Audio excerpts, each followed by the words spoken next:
Episode 142 of Five Drinks or Midnight. In the show, we bring the questions, guests bring the drinks. We try to wrap up before midnight. Today, we got a good one. We are talking to Mark Simmons, co-founder and master blender of Broken Shed Vodka. But before we do, like and subscribe, hit the bells, the whistles, leave a comment if you like what we're doing. Really help us push this in the algorithm. Let's get started.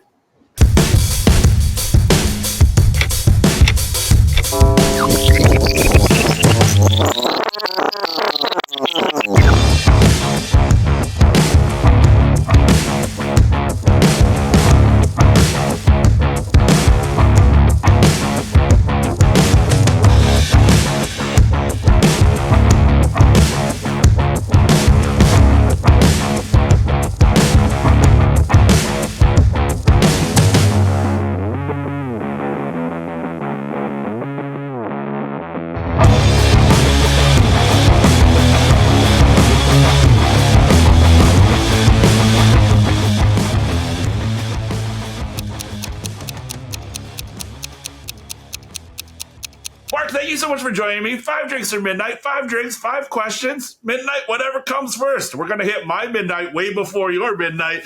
But how you doing today, sir? How are things? Very good down here. Glad to be here. Thanks for the opportunity.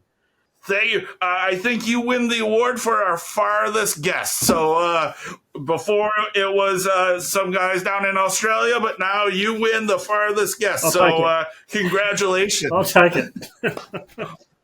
Question 1, I guess, what are we drinking first?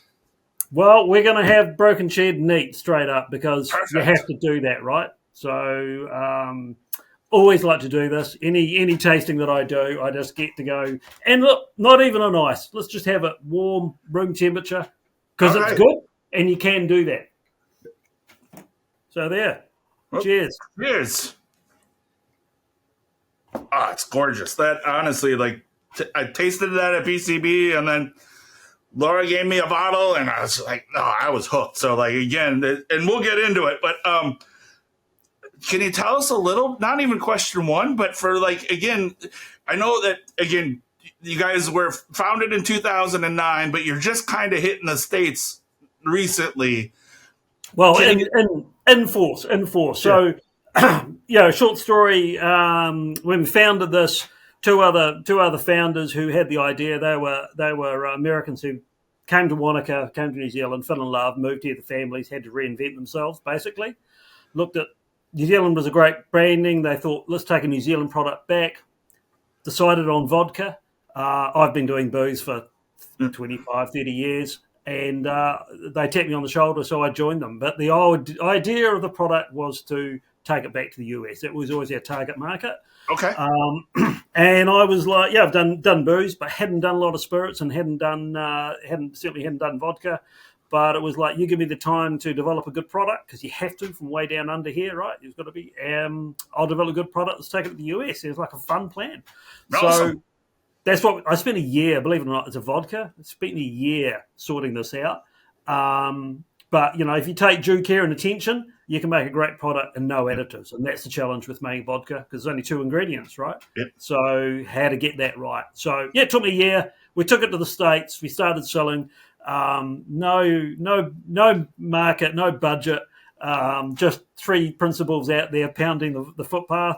But, 3 years later, we weren't huge, but we had bars. I'd go back to a bar. They remember me because I talk funny, and they would say, we don't sell a lot, but hey, we've got people here that ask for it and drink it by name. So you're here. Vodkas are come, vodkas are go. You're still here, and so knew we had something, and basically then just really hanging in the air with a couple of commission reps, and I just kept it going because I knew eventually I'd get interest. And sure enough, we got our sort of second tier investment.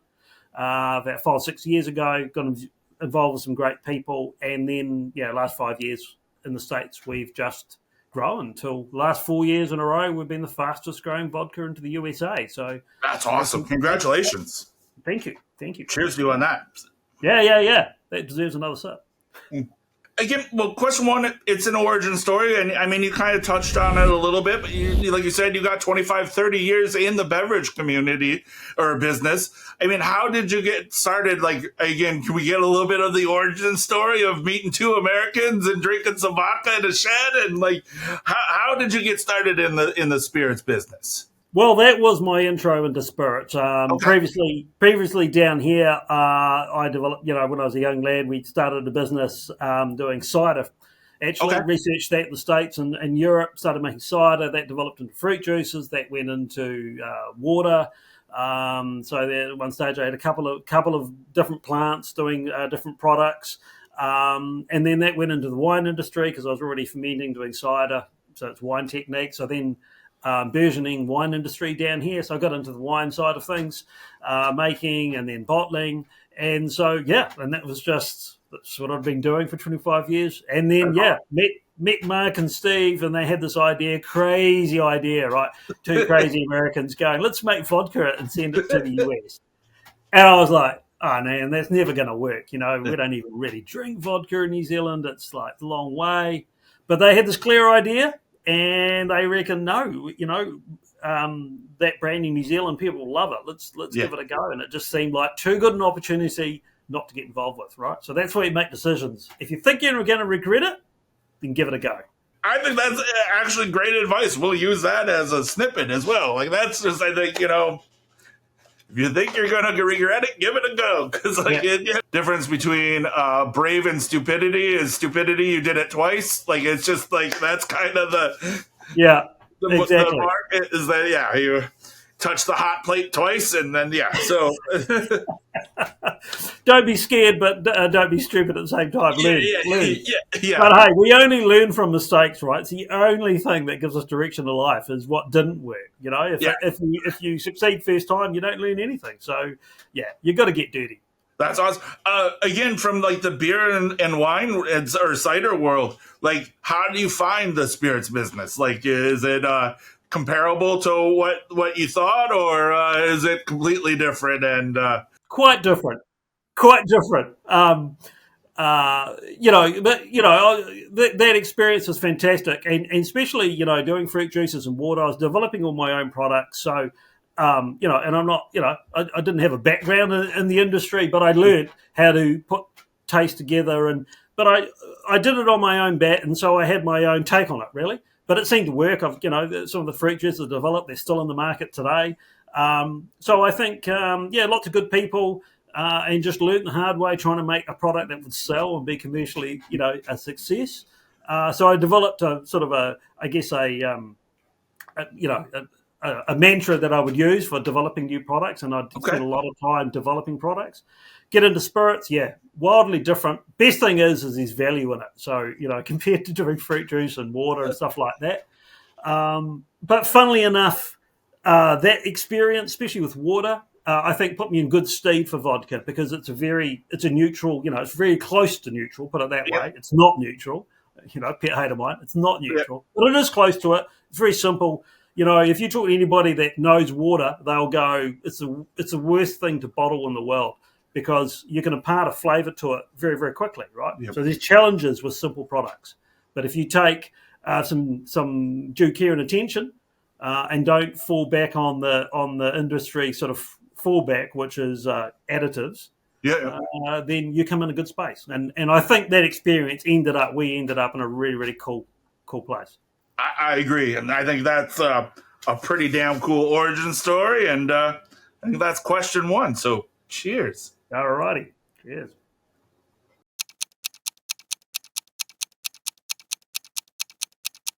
All right. Question two, drink two. What are we drinking? Let's strike up a martini because you got to have. I mean, you get that on that drink, right? It's got this width in it, and it's like the best way you can enjoy a Broken Shed. Less is more with Broken Shed. Absolutely, less is more. So, let's check up a martini. Well, stir it up. Let's not say shake. Let's say stir it up. Yeah. And it's either going to be dry or no vermouth at all. And for me, I just I actually prefer just no vermouth. Doesn't need it. I agree. And you said an orange peel? Orange twist, something a little bit different, but I think it does. The orange notes just sit on it so well. Oh, it's so nice. But, I mean, you're right. That orange in there with that, it sings. And again, that flavor that you guys have with this is, again, it's just really simple, clean, refreshing. It's so nice. It is just, it is. Thank you. I was playing around last week with cocktails with it. It just, it's so freaking nice. And Yeah. why, like, again, no vermouth? Like, why no vermouth for you? Like, you just get Well, in the you know, way. the Broken Shed has a width to it. And you know, when you're making a drink, you're using things as a filler in a hole. And Broken Shed, you've taken it neat. It is actually really wide, and that's the most unique thing about it. It's got this really wide. So there's no real hole to fill, right? So you just want to add to it. And vermouth, sometimes I don't feel like it adds to it. The orange does. It sits on top of that sort of inherent sweetness you almost get with Broken Shed. That orange oil just sitting on it just really nicely. What I do like doing is sometimes doing, you know, is it to switch up a martini, I'll use mezcal or infusions. And we can talk about infusions, but Broken Shed infuses really well. So I have fun with things like just a martini, and I might use like 10 mils of an infusion that I've done. Oh, nice. And just to give it a lift. But hey, we don't need to use vermouth. Create that flavour yourself. I mean, why not? Absolutely. Yeah. Have fun. What is your favorite infusion? Like, now I'm very intrigued. So what notes that go really well with Broken Shed? Coconut. Okay. Yeah, look, smoky flavors. Well, woody. You know, one of the nicest ones is actually smoked bacon infusion with smoked bacon and Broken Shed. It's awesome. So herbaceous goes pretty well as well. So you know, anything from kind of lavender, rosemary. You know, I've got what have I got? Look, there you go. That's an infusion going at rose hips. Okay. Rose hips. And I mean, I wish we had a two-way, but it's just I know. We need smell of it. It's a beautiful note. And then that's way better than a vermouth, you know. It's like, so just put 5 or 10 mils in that. So like every Friday night when you're shaking yourself up your martini, you can do a different. So yeah, I've always got 5 or 6 different little infusions just sitting away and just play around. Well, I will tell you, you just blew my mind because, again, like I would think bacon with like my whiskey or, you know, something along those lines. I would never have thought it with vodka. And now, like with this, like I am going to be fat washing some vodka later and doing some Broken Shed fat wash with some smoky bacon. Sounds absolutely amazing. Go. Yeah, let me know how it goes. Yeah. All right, well, question 2, again, being the master blender and co-founder and trying to, you know, again, like you said, you've been, you know, in the States or trying to really get in the States the past 4 years. What is a day in the life for you? Like, what's a day of work for you? What's a day of work for me? It's an early start, which you might be able to understand. Here it is, 3 o'clock in the afternoon, 11 o'clock for you. So, you know, we've got a big team in the States now. So my mornings are pretty much from the get-go in front of the computer, and I work through. So I'm normally, 7 or 8 o'clock going through, 2 o'clock. I usually break and I might get some exercise because I like to do that. We live in a beautiful place down here in Wanaka, so recreation is part of the bit. But that's when the practicality will take in and get onto other jobs that aren't in front of the laptop, because it seems to be more and more of that these days. And then that's flip side by when I'm in production. That's a completely different kettle of fish because I actually bottle in the North Island, not in the South Island. I mean, you can't bottle. We live in a small alpine town. It's beautiful. But yeah, it's not the place to bottle export product, right? So I move the liquid up to a place where I can bottle close to a port because 90% of what I make is exported to the US. Okay. So, and then is the US the biggest market for you guys, or are you? Okay. Absolutely. That's always been the target market, and New Zealand's always been a good part of it. But as we see more and more success in the US, New Zealand trades about somewhere at state number 6 or 7, but it's slowly working its way down the list. So, but that's a good problem to have. Yeah, can't complain that way. And then you said you have, there's the team here in the States. Is it mostly like sales and stuff like that, or are you doing marketing and all that kind of stuff? Are involved in that as well, or is that just more of the team here? Yeah, it's like, I mean, I'm across everything, especially for Australasia and Southeast Pacific. But we have a marketing team in the US, and we have a lot of brand ambassadors. Okay. Um, because at the end of the day, we've got a product that, and we know this from doing it ourselves for those 2 or 3 years where we just basically were in the States and selling and pounding the pavement. The best thing I can do with Broken Shed is get it in people's mouths because the Yep. product actually sells itself. So part of our kind of mantra is like, let's employ our own people. Let's just get it out there and get them in front of people, getting them to taste it because that's just what works. The product will sell itself.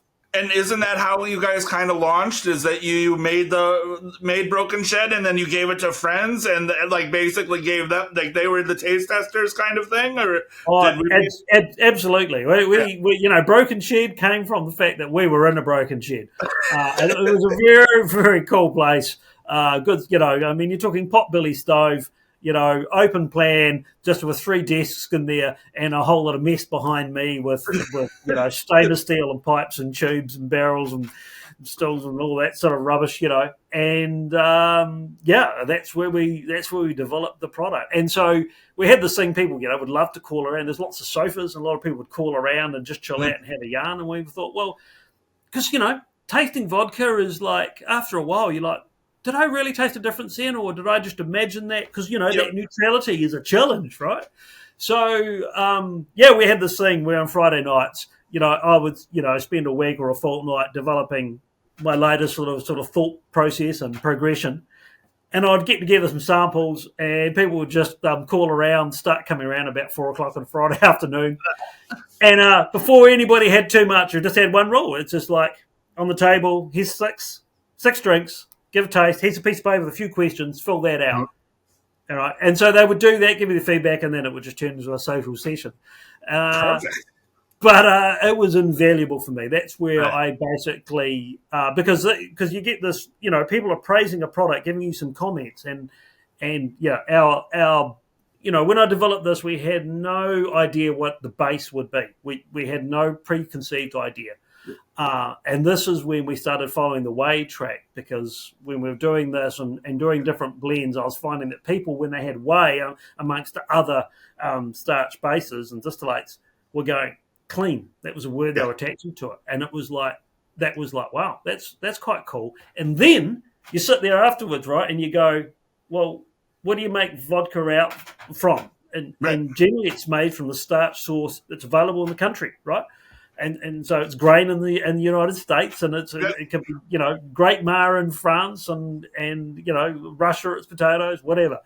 And we thought, well, what's our starch source in New Zealand? Actually, it's dairy, and it's whey. So that's like a very, very cool story behind it. So that's where we awesome. basically selected whey, and then the rest of the time was developing how you blend that, how you filter it, and what the magic behind that is. Yeah. That's awesome. Well, again, I mean, that's question 2, but also I'm just going to say, if you need a taste tester, I wish this worked both, like, again, reach a vision, smell a vision, because, I'd come around on a Friday afternoon and be happy to taste test some stuff for you. So, I kind of know that would be a fun Friday. Yeah, we'd have a good time. But there we go. Question 2, done. See, super easy. Super.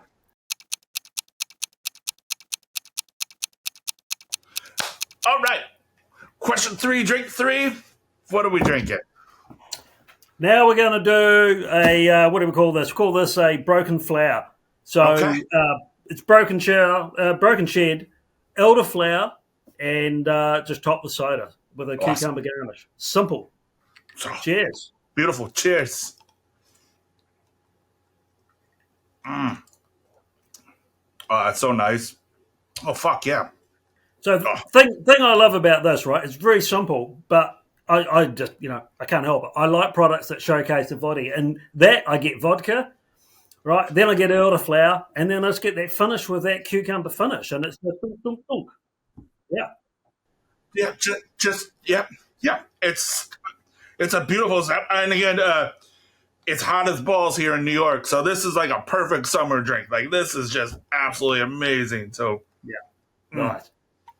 Question 3, we've had 3 drinks. We call this our talking shit segment because, again, we've had 3 drinks. So, again, we're going to open up a little bit. But also, this is my rapid fire because I got so many questions for you. And again, it doesn't have to be quick, but it's just, I have a lot of questions for you. But so starting off with our talking shit one right off the bat. So why is Broken Shed better than all the other vodkas out on the market? Why? Due care and attention in making the product, right? Great distillate and no additives, nothing else in there. Due care and attention, and that means that I have a very involved process with the water, and I use 2 different waters, and I do something quite unique. I maintain a mineral balance. I can't say too much, but I maintain a mineral balance in that product, and that's a challenge because it can make a product unstable, right? So a vodka's got to be stable in your freezer, minus 20 C, and then it's got to be in the dashboard of your car coming home from the bottle store, right? That's a big range. It's a big range. And in the early days, I would have problems with stability of the product. So I developed a technique where I maintain the right minerals at the right percentage, and I do that by blending these waters. And what that does is, like, people taste it and they think whey and they think sweet because they taste the sweetness. It's not actually what you're tasting of the sweetness is nothing to do with whey. It's actually coming from the water. So is that width of palate that you get right out to the sides. And that's what's unique about it because not many well, I don't know any other vodkas that have that. It's got nuances of flavour that come from the whey distillate. But more importantly, it's got this width that comes from the minerals in the water. Nice. And you use 2 different waters, right? One from the north and one from the south? Like, which one gives you the sweetness? Or do they both? It's the magic water from here in the south. That's the trick. Yeah. That's fucking awesome. Yeah. You talked a little bit in the origin story that it took a year to kind of make. Was that because of the going with the way to distill, or was it just trying to find the perfect balance? Like, I guess question: why did it take a year to make Broken Shed? Yeah, good question. Because I had no preconceived ideas, and because I hadn't been in the industry, right? So for me, it was just like I had an open page. It's like, okay, we want to make a vodka.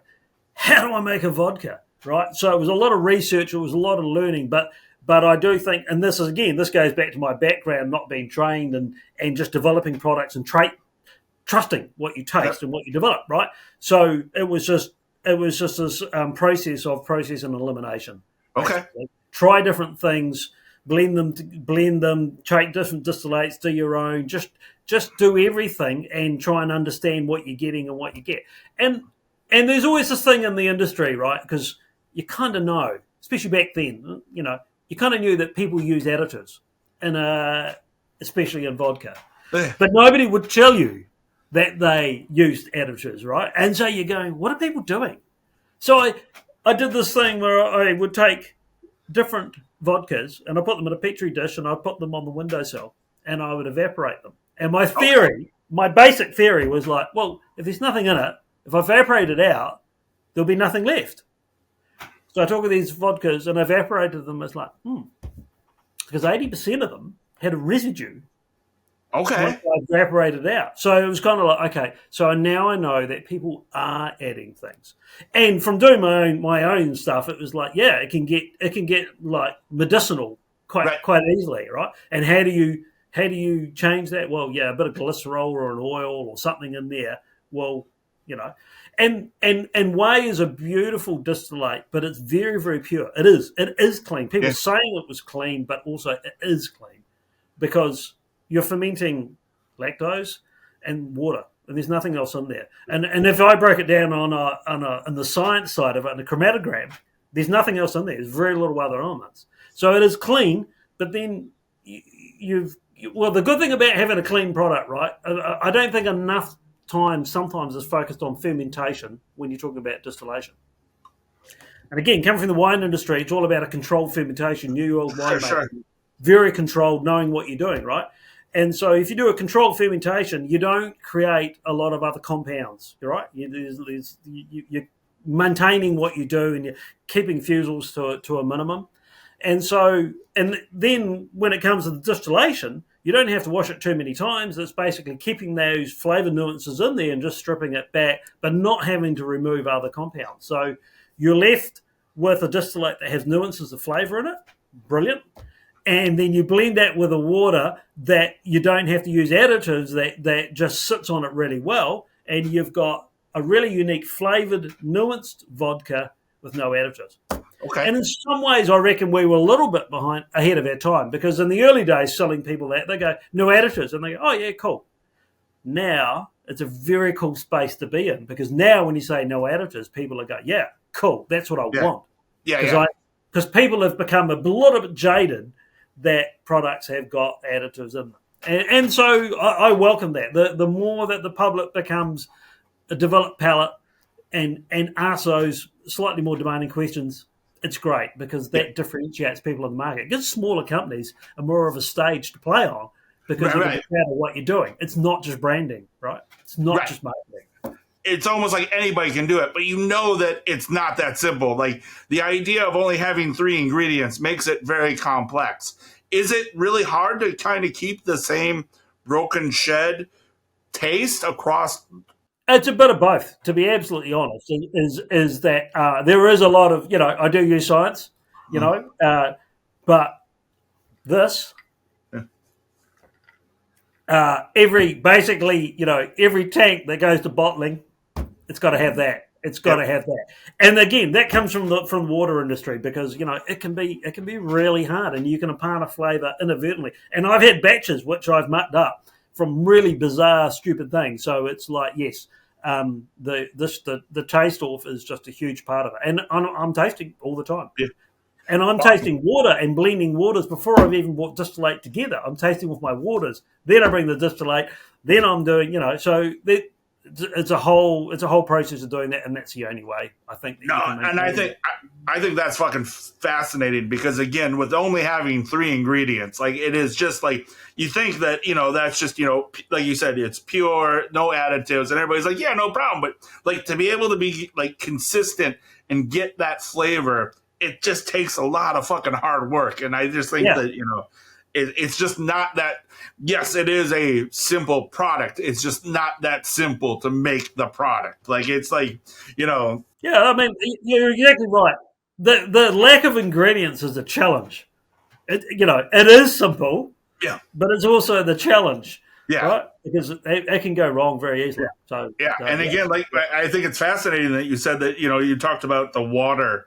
You're blending water even before you start adding in, like, everything else, because it just is. I think that's just crazy, and is way harder to distill. Like, again, I haven't really heard of anybody using whey to make vodka. So, like, again, is that a harder distillate than it is with grain? Yeah, it is. It is a quite a lot more involved process. It's a very special yeast, and the yeast is going to be treated really well. And so it gets to the point where again, what we do now is we contract that to a co-op, the farmers co-op, who do that very, very well, because it's a massive investment, and they produce the top, and they do it to a spec, it's just the best way to do it. So we haven't had to invest in that side of the business, which is really cool, and they do that side really, really well. And we're proud of it.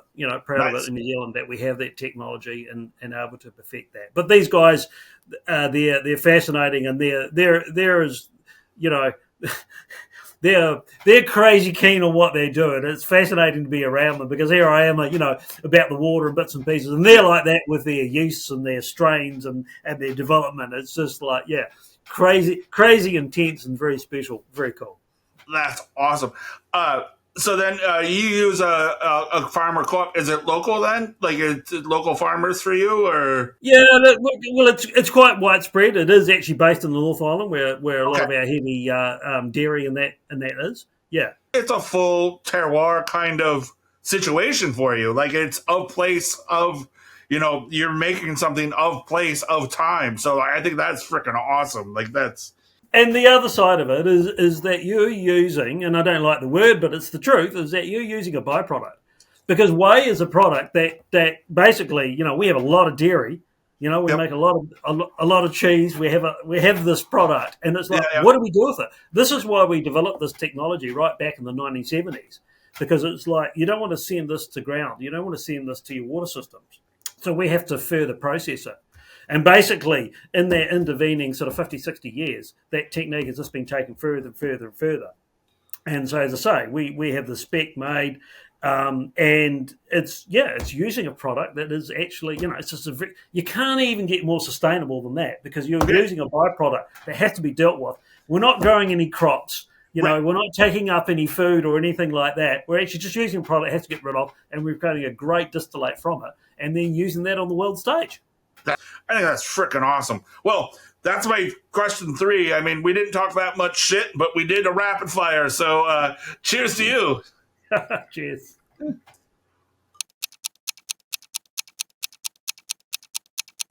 All right. Question 4, drink 4. What are we drinking? All right. Now we're going to have the broken kiwi, which look at that colour. So the old kiwi fruit, Kiwi Institution. Yeah. And again, simple, less is more. Fuck yeah.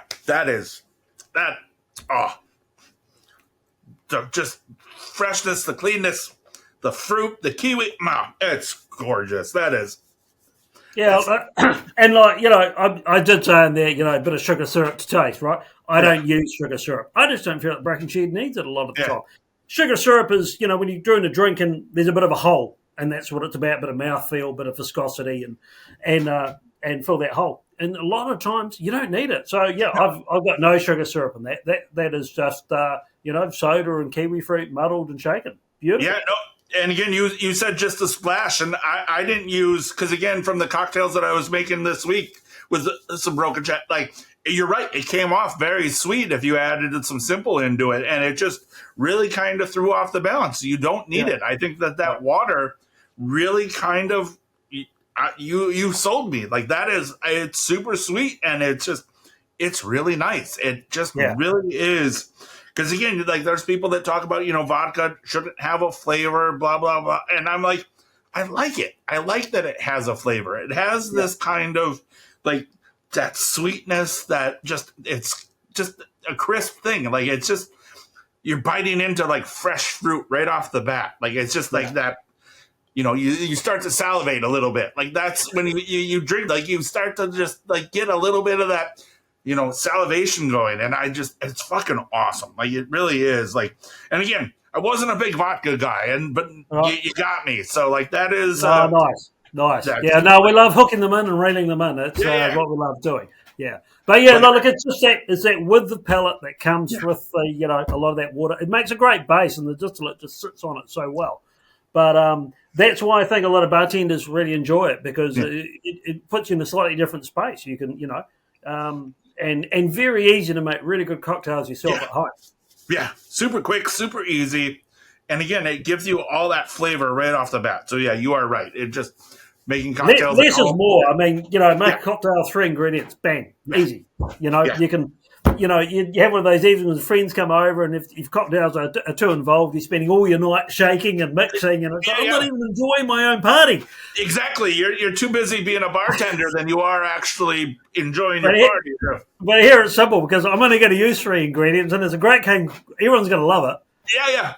And I get to enjoy my party as well. Exactly. And then, big picture of this, and you're pouring and you're having a good time. Like, you don't have to worry about, shaking or stirring or whatever. Yeah, I'm right there with you. All right. So question 4.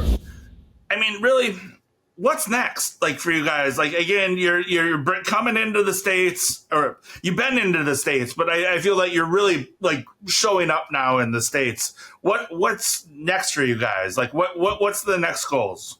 Oh, not a lot, but basically just world domination. Okay, perfect.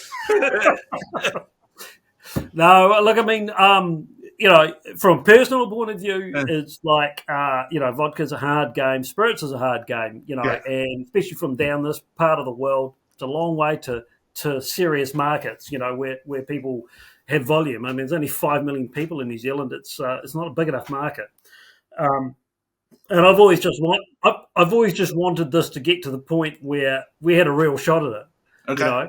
and we're in that space now, and so now it's kind of like, well, just sit back and enjoy the ride. Just keep doing what we're doing, keep true to what we are, and just enjoy the ride. But I mean, yeah, like in a business and a spirits world, we've now been picked up by Southern, the biggest distributor in the States. They've taken on exclusively. Within 18 months, we're probably going to be in 49 states. It's awesome. Huge. It's cool. It's cool. That is so great. Just keep what we're doing. I'll just keep here and just make sure I keep the product on point, and let's just enjoy the ride. Is there ever an idea of like, hey, maybe we're going to make some gin, or maybe we'll get into some aged vodka, or like maybe we'll go into bourbon? Like, is there more? Like, would you ever consider expanding Broken Shed into different spirits? Well, another rule of life, right, is never say never. Yeah. But the truth of it is that it's a rarity, I think, for a company like us to just do vodka. That's all we do. No other product, no anything different. And most people, you're right, they use vodka as a stepping stone into something else, or they're doing something else and they use vodka as an interim fresh product that they can create some cash flow with. So, I get it. I understand that. But we produce a really good product. Yeah, I agree. That stands on its own feet. It has no additives in it. It's sustainable. It ticks all the boxes. So it's like, no, we just stay behind that. We just keep doing that, and just I think the market and the clientele are ready for it. So I think the timing is good. No, we just stay in what we do. Yes. Do I play around, and do I like to play around more, and would I like to be playing around more? Yeah. Because that's what I do. I make products. So, aging, even higher proof. Yeah, I always do a little play around, and I have ideas. But I think if I did something, it would be more aimed potentially just at the something that you can use in crafting drinks. So something else, another step. But other products, no. I mean, we've got a long way to go. I mean, it's exciting and it's great, but we've still got a long way to go, right? Yeah. So yeah, stick to the path, follow the path, enjoy the ride.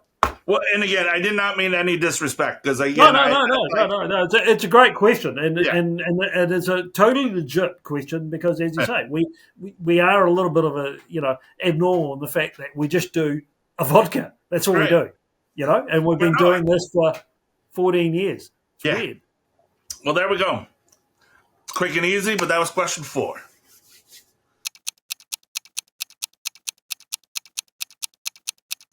All right. Question 5, drink 5, last drink of the night, last question of the night. What are we drinking? So, I thought about this, and I thought, well, okay, a lot of simple products. We've been down that track. What else? Espresso martinis, they're a nice drink, and everybody likes them, and I think it's a nice repertoire for anybody to be able to make. And in fact, Broken Shed does help, even in espresso martinis. So they're more fully flavoured, but again, that width of palate just helps you make a real smooth, good tasting espresso martini. The Black Forest one, Chambord actually goes. I use Chambord quite a bit. Especially, with people when they come around and like that, and after dinner. So call it the Black Forest. Just a little bit of a spin up with a bit of a Chambord adds to it, but you still get the vodka taste in there. So it's the evening drink, right? You've had a good day. It's a Friday. What else?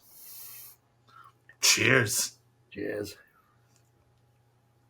Fuck yeah! That Chambord, that just makes it sing. Honestly, that is.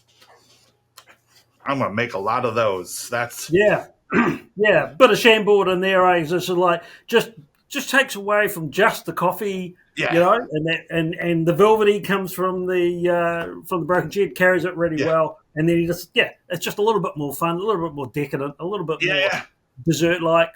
Yeah. You classified it as dessert in a glass, and you're right. That is a dark or Black Forest cake. Like it is like that's what I get. Like immediately right off the bat. Like that is. But still Moorish, right? Still Moorish. Yeah. Mm. And I don't know what coffee liqueur. I mean, Kailua. I have my own favourite. It's a locally made product. It's called So your own coffee liqueur, but Yeah. that's fun. Just play around with it. But again, I mean, maintain that it's a lot easier with Broken Jed because there's less holes to fill. It carries everything so much easier. So it's the perfect vodka for people to play around with at home. All right. So question 5 comes down to the Whiskey Wednesday coin. It's just a simple, funny way to end the night. It's a simple yes or no question. You flip the coin. One side says fuck yeah. One side says fuck no. You don't have to answer, but the coin will give us the answer. But so you have your Whiskey Wednesday coin? I do indeed. It's a beauty. Excellent. All right. So question 5. You classify your guys selves as a vodka of tomorrow, which I think is hilarious. Again, I don't know if it's a play on words or whatever, but it's really funny because, again, it is tomorrow. So, question 5. Is my day going to be better tomorrow? Hey, let's check. Since you live in the future? I'm happy to say fuck yeah. Your face And gave it because away. I'm in the future, you know it's true. Yeah. The share market's still intact. I'll let you know. There we go. Yeah. Just let me know how the rest of your day plans out. And if I wake up in the morning and be like, stay inside, don't go out, I'll take your word for it. And be like, nope, mate, it just is fucking terrible. Tim, sit this one out. Yeah, don't go outside. Wow. Well, Mark, thank you so much. That is 5 drinks down, 5 questions answered.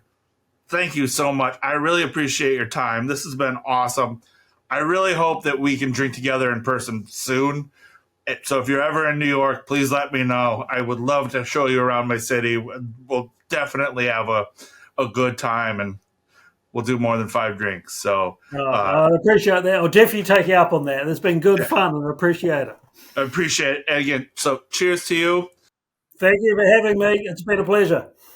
Cheers. Cheers.